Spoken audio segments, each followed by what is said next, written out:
দর্শক, ইতিমধ্যেই আপনারা জেনে গেছেন পূর্ণাঙ্গ সিরিজ খেলতে ওয়েস্ট ইন্ডিজ সফর করবে বাংলাদেশ জাতীয় ক্রিকেট দল।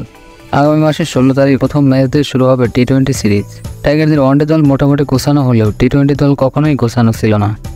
এদিকে সাকিব আল হাসান এখনও খেলার বাইরে আছেন, তার ক্যারিয়ার হয়তো এখানেই শেষ হয়ে যাচ্ছে, কিন্তু তার বিকল্প এখনও তৈরি করতে পারেনি বিসিবি।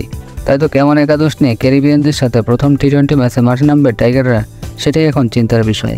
তবে বিসিবি যেহেতু প্রতিটি সিরিজে কিছু না কিছু চমক উপহার দিয়ে থাকে, তাই তো এই সিরিজও থাকছে চমক, এতে কোনো সন্দেহ নাই।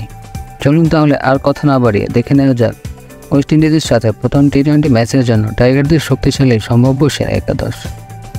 Number 1 Liton Kumar Das, opening batsman. Number 2 Soumya Sarkar, opening batsman. Number 3 Najmul Hossain Shanto, all round batsman and captain. Number 4 Towhid Hridoy, middle order batsman. Number 5 Mahmudullah Riyad, batting allrounder. Number 6 Jaker Ali Anik, middle order batsman. Number 7 Mehidy Hasan Miraz, bowling allrounder. Number 8 Rishad Hossain, bowling allrounder. Number 9 Taskin Ahmed, right hand fast bowler. Number 10 Mostafizur Rahman, left hand fast bowler. Number 11 Shoriful Islam, left hand fast bowler.